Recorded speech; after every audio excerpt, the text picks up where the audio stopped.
কতটা উনি মুসলমান সেটা ওনাকে এটা বোঝাতে হবে আর কি। সেই বোঝানোর জন্য উনি বেকার কথা বলে যাচ্ছেন। অনেক রকম ওদের অনেক রকম বিতর্কিত মন্তব্য আছে। সবচেয়ে যেটা সমস্যা হচ্ছে ওদের মানে মুসলমান সম্প্রদায়ের মানুষের মধ্যে দুটো জিনিস খুব সিরিয়াস আছে। একটা হচ্ছে ওরা হিন্দু মেয়েদের বিয়ে করতে মানে করে, খুব বেশি করে হিন্দু মেয়েদের বিয়ে করে। এমনিতে হিন্দু মেয়েদেরকে ওরা পছন্দ বেশি করে, সেজন্য করে। প্লাস ওদের ধর্মান্তকরণের একটা প্রসেস আছে, তাতে ওদের সুবিধা হয়, সেজন্য ওরা করে।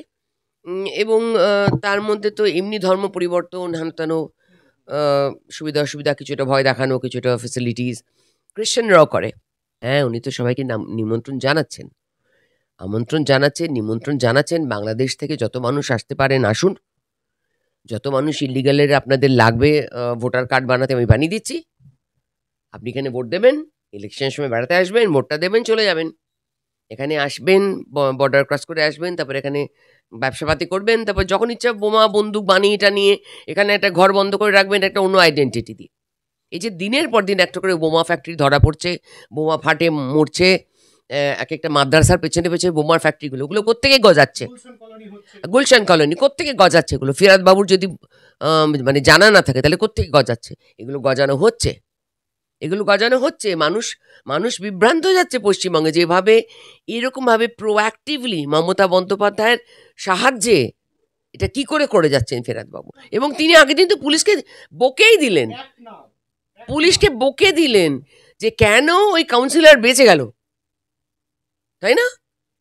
পুলিশ, হ্যাঁ, প্রশ্ন হচ্ছে পুলিশকে বলছেন।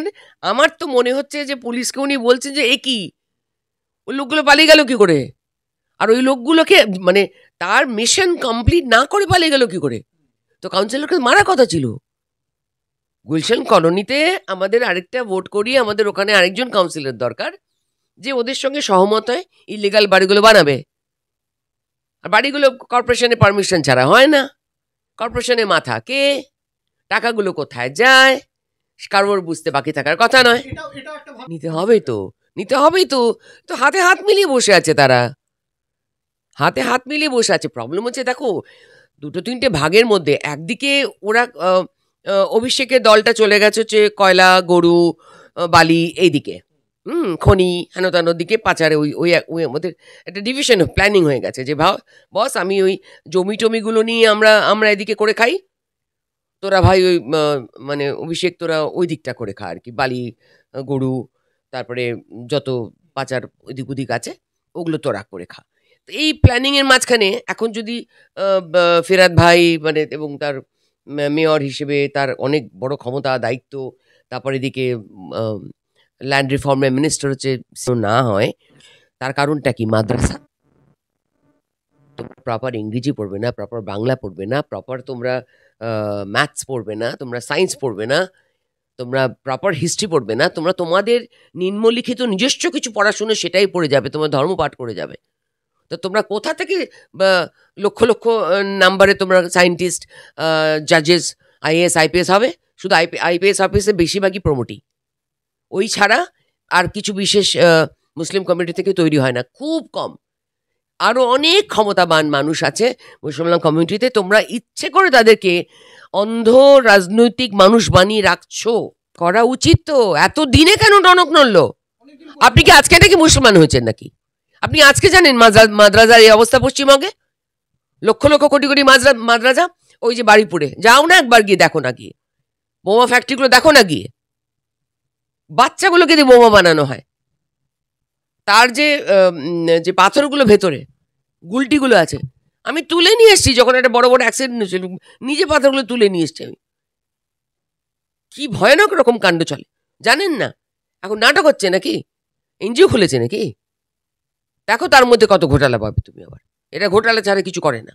আমাদের দেশে একটাই বড় সমস্যা, সেটা হচ্ছে ইকোনমিক পভার্টি, ইকোনমিক কন্ডিশন। সেটাই সবচেয়ে বড় ইস্যু আমাদের দেশে, এবং সেই নিয়ে সমস্ত মানুষের একত্রিত হওয়া উচিত। কিন্তু মানুষদেরকে উনি উস্কিয়ে আগুন জ্বালাবার চেষ্টা করছেন। সেই আগুন জ্বালানোর চেষ্টাটা খুবই অন্যায়জনক, এবং সেটা উনি সাকসেসফুল হবেন না। 2026 সালে পশ্চিমবঙ্গ সরকার যাদেরকে আটকাবার জন্য, একত্রিত করার জন্য উনি অনেক বড় বড় ভাষণবাজি দিচ্ছেন, তারা তো নিজেরা জানেন তারা বাড়ি পেয়েছেন, তারা জল পেয়েছেন, তারা গ্যাস পেয়েছেন, তারা অনেক ফেসিলিটি পেয়েছেন এবং তারা নিজেরা জানেন যে সেই গরিব কমিউনিটির সমস্ত কমিউনিটির মানুষরাই কিন্তু 2026 সালে যখন বিজেপি সরকারে আসবে, আয়ুষ্মান ভারত বলে একটা বিশাল সুবিধে সমস্ত মানুষ পাবে এবং আয়ুষ্মান বন্দনা যেটা সিনিয়র সিটিজেনরা পায় সেটা একদম বিনা পয়সায় পাবে।